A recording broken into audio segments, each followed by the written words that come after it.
y'all, Jill here, and welcome back to the farm. I am excited to sit down with you guys today and share with you what to plant in May. Now, if you're curious about flowers, I recently did a video on top cut flowers to plant in May. You can check it out right here or the link in the description. But today is all about vegetables, and I'm doing us even one more solid, and I'm going to share with you guys a planting guide based off of zone 6 through 9. These are our most common growing zones. I find myself there in the middle, 7B, 8A, and so I am so excited. So pause the video real quick, go grab a pen, a notepad, maybe your iPad, maybe your phone, however you like to take notes, because I'm going to share with you guys this planting guide for May. Hey y'all, Jill here, and welcome back to the farm. I'm excited to sit down with you guys today and share with you what to plant in May. Now, I just recently did a top cut flowers to plant in May. If you missed that video, you can check it out right here, or the link will be down in the description. But today, buckle up, because we are talking all about vegetables, and I'm going even one step further because I feel like everyone should be growing food for their family or themselves, and I'm breaking this up based off of zone. So from zone 6 through zone 9, I'm going to share with you guys what you can be planting right now in May and still yield a bountiful harvest this season. So go ahead and press pause on your phone, your TV, whatever you're tuning in on. Go grab a pen, a notepad, maybe you have your phone, an iPad, whatever it is, because we are about to get down into the nitty-gritty of what to plant in May. So first of all, I want to encourage you guys that if it is May and you still don't have your gardens planted, that is okay. I know in the world of social media, we can get on here, and in January, people are starting their summer gardens, so we have a tendency to always feel behind. I'm going to encourage you guys, if you didn't start a single thing in January, February, March, it's okay. There is still so much you can grow and plant right now in May to still yield a harvest. So don't feel like you're behind, because any food yield is better than no food yield, right? So be encouraged by that. There are a ton of quick turnaround crops you can be growing. And in fact, if you're like my family, we're succession planting year round. So we are growing and harvesting food year round for our family, which is great because hopefully I've been able to teach and encourage some of you guys that you're really not late. If you didn't start your tomatoes in January, guess what? Neither did I. If you didn't start your peppers or eggplants, guess what? Neither did I. It's just fine. My plants are still going to produce because the zone I'm in, and so I'm not going to worry about it, and I hope you guys don't either. So first of all, let's start with zone 6.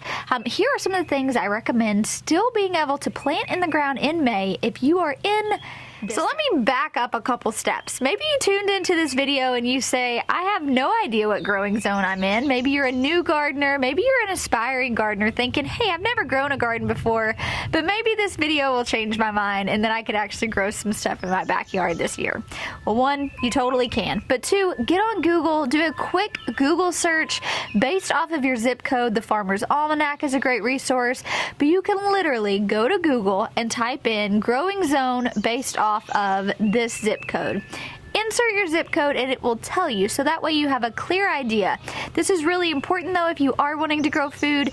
It's going to tell you when your estimated first and last frost dates are, which are really important when you're trying to figure out what you can plant out and what you can't in your zone. So if you don't know what your zone is, go hop over to Google real quick, come back, and let's finish this. So if you know what your growing zone is, we're going to start with zone 6. So the first thing I would recommend planting in May if you are in zone 6 is beans. Beans are great direct seeded. I, in fact, just planted, it's kind of hard to see, it's a little bright, but the beds behind me I've planted with bush beans. I have an arched trellis that I put pole beans on.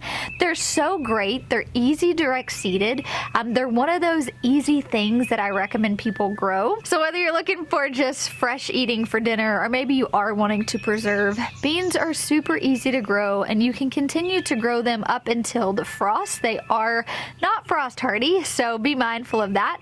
But one thing I will note, if you are new to this, a bush bean is going to grow in a bushy, compact manner. You don't need any sort of trellising for this.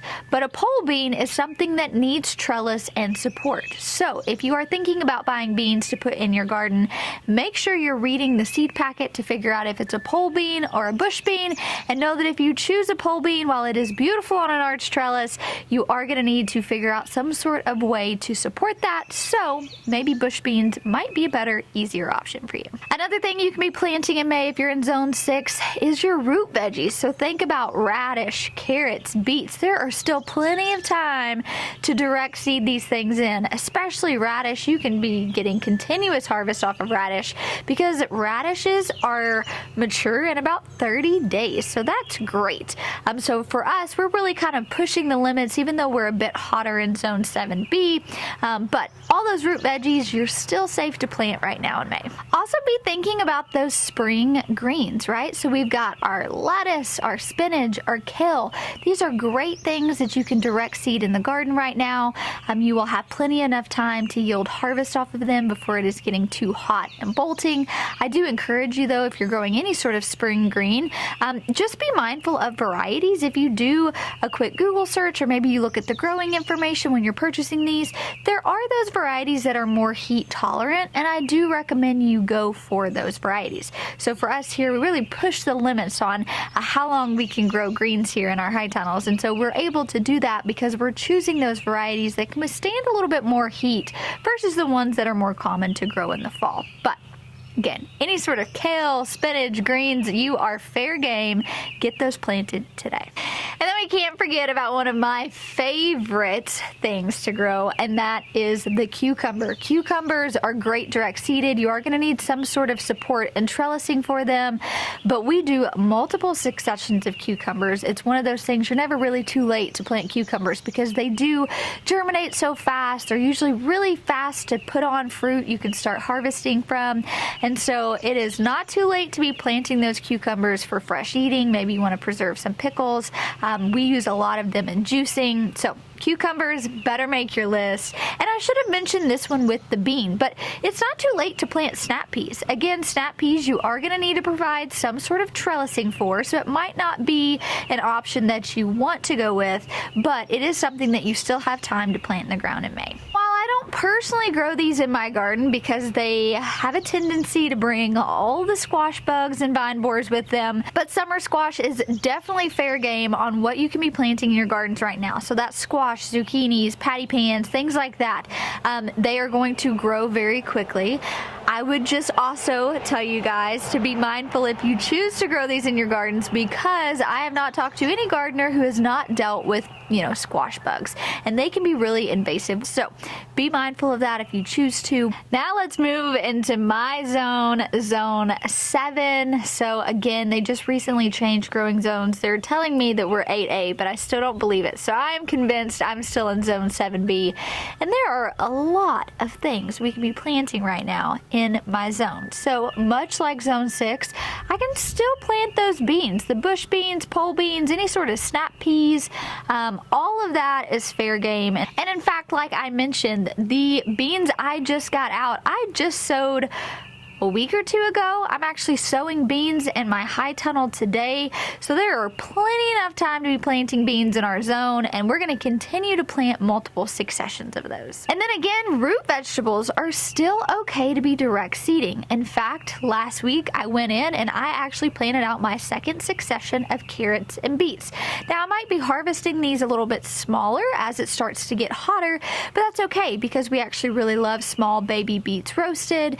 We love baby carrots. So I know that even if they're not these beautiful, long, abundant carrots like maybe I'm used to getting in the fall and the winter, it's still something that we're able to consume and use. In fact, it's something that my children are eating a lot of. So all those root vegetables, I would say even rutabagas, turnips, radish, beets, carrots, you're still good to direct seed those in the ground. Because we do have a longer growing season, I can still be putting in eggplants, peppers, melons, things like that I talked about earlier. Some people are starting super early in January and February.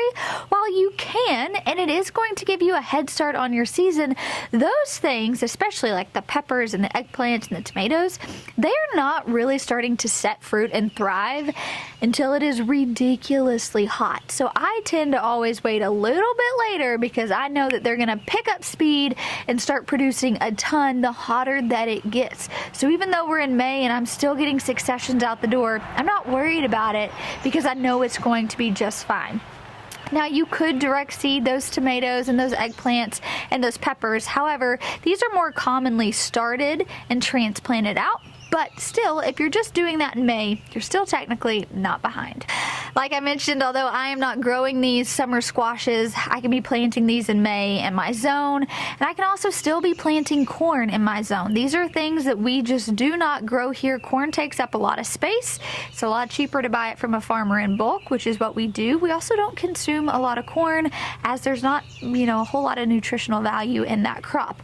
And then the squash and zucchini, we are choosing to source out just to prevent the pests that it brings onto our farm, but you could certainly be seeding these things in May in Zone 7 as well. And we cannot forget about those greens. So of course I am still planting lettuce and kale and spinach, and I am just fine to meet that window before they bolt and get a decent enough harvest off of them to where it's worth it to me to go ahead and seed those. Because I'm direct seeding, they're super easy, because they're super fast growing, it's still worth it to me. Even if I'm planting now to buy myself 2 or 3 weeks worth of spinach and lettuce and kale, that's worth it to me. I can freeze my kale, I can freeze my spinach. The only thing I'm having to really consume fresh is the lettuce. So that's something I would be mindful of as you're choosing what you want to plant in May based off of your zone. Be thinking about what you're consuming, what you have the means to preserve, when you're going to be harvesting these things. But lettuce, kale, spinach, for sure, you can definitely be planting right now in May as well. Now, if you find yourself in Zone 8, buckle up, because there is so much freedom of what you can be planting now. You have a longer growing season, which is great and ideal for any home gardener. And so there's a lot of options. In fact, a lot of people probably in Zone 8s are just now starting to really think about their gardens and get their gardens planted, versus maybe some of those earlier zones. We've been thinking about this for a little bit longer because we have a shorter growing season. I'm very fortunate where we are. We're super mild. We are able to grow year round. I know everyone's not that fortunate, but if you are in Zone 8 and you've just realized you're in Zone 8, maybe you're new to gardening, you're in an excellent zone to be growing a lot of food and to just be starting your garden right now in the middle of May. So again, beans, peas, you're good to go. All those root veggies still apply. Those peppers, tomatoes, eggplants, those things that take a lot longer to germinate and mature, you have got plenty of time to grow those. So whether you're trying to source them out from some sort of nursery, maybe you want to start from seed and transplant, or maybe you want to just take the gamble and actually direct seed these, you have got plenty enough time to be able to do that, because you are still going to be able to plant these in May and yield a harvest this season if you are in this zone. So be thinking about different varieties of tomatoes. Do you want to grow indeterminate or determinate varieties? What type of peppers do you want? Bell peppers, sweet peppers, hot peppers. How are you going to preserve these? Eggplants. But all of that, you have plenty enough time, as well as cucumbers. You can just now be getting your cucumbers in the ground. You can be doing pumpkins, which is really fun. I've grown pumpkins in gourds before, so that's something that you can be planting right now. Different melons, so like cantaloupes, watermelons, honeydew melons, those are gonna grow and thrive really well in your zone, and you can just now get them out. But also things like sweet potatoes. Like, it is way too late for me to be growing potatoes here, but if you're in Zone 8, you are still in that window to be fine. If you consume a lot of potatoes, I highly recommend growing this crop because it's so satisfying to grow, to cure them, and then have those all fall in winter. You can still be growing all of those spring greens that I mentioned, the kale, the spinach, the different lettuce varieties, but another fun one that you guys have the opportunity to plant right now that I would not in my zone is okra. Okra is one of those that does really thrive the hotter that it gets, but it does take a little bit to mature. We have a hard time growing okra here because usually we can never harvest it quite fast enough before it gets gets too big and inedible and we're having to feed to the sheep or the pigs. But if you're in zone 8, you can definitely still grow okra. There's a lot of fun varieties with okra. We love to freeze dry it for snacks. I've pickled it. You can freeze it. There are so many different options for preservation for that crop too as well, that if you do like okra, I say go ahead and grow it because there's a lot of different ways you can preserve it. But those are some of the different things you can be planting right now in May if you live in zone 8. And then we have zone 9, which is very similar to zone 8, and pretty much you can grow whatever you want, whenever you want. I'm laughing about that now, but it is so true. I have friends growing in zone 9, and I have visited their gardens and just been blown away by what they can produce. So all your root veggies, all your beans, all your peas, tomatoes, cucumbers, peppers, eggplants, squash, zucchini. What else do we have? Okra. You've got pumpkins, sweet potatoes, tomatoes. Like, nothing is off limits if you're in zone 9. It is such a warmer climate. It stays warm most of the year. You're not dealing with those harsh frosts like some of us are in zones 4, 5, 6, 7, things like that. So there's so much flexibility on being able to plant your garden so much later. And I found in those zones too, usually it's a lot later before you start to see some of these different things out at the nursery. So if you are wanting to maybe not start your garden from seed and you're wanting to buy transplants, I know that here, towards the end of April, you can no longer find vegetable starts. That's just very, very seasonally because most people are getting their gardens in April. But when you start moving into zones 8 and zones 9, it's kind of May and June before people are even thinking about getting their gardens in the ground because they're able to just grow for so much longer in the year. And so I really encourage you guys, go check out your local nursery. Who doesn't love, a spoiled trip to the plant store or to a nursery? See what's available, figure out what maybe you could buy from transplants, what you'd want to start from seed. But there are so many wonderful options available to you if you are in this zone to still be growing right now and yield a beautiful, abundant harvest before you even have to worry about temperatures dropping at all. So something I get asked almost weekly, if I'm being honest, whether it's through Instagram DMs, whether I'm getting emails, comments on YouTube, is what are you starting right now? Or is it too late for me to start X, Y, and Z, which prompted this video today. 1, you're never too late to say yes to something. So while you may not be planting this big, bountiful garden, you might just find 1 or 2 crops that you can grow this year and you can preserve this year. I'm going to encourage you guys to grow, and I hope by giving you this May planting guide based off of zones, you know what you still are in that window to plant and harvest for the season, to still provide food for yourself, your family, or heck, maybe even preserve your harvest. So if you've been questioning or wondering about, is this safe, is this not, am I too late, am I not, use this little guide and a reference. I'm going to have this reference in the description below. That way, if you want to jot them down and not have to go back and watch the video, by all means, do that. If you have any more questions, though, leave them in the comments. I'd love to troubleshoot with you. You can book a one-on-one consult with me. I can help you plan out your entire garden if you want. But I just wanted to do this to have a resource for you guys. And don't forget, if maybe you are wanting to grow flowers this year instead of vegetables, and you're wondering, what cut flowers can I plant right now in May? Check out that video as well. It's going to be down in the description below. But thank you all for hanging out with me. I'll talk to you soon.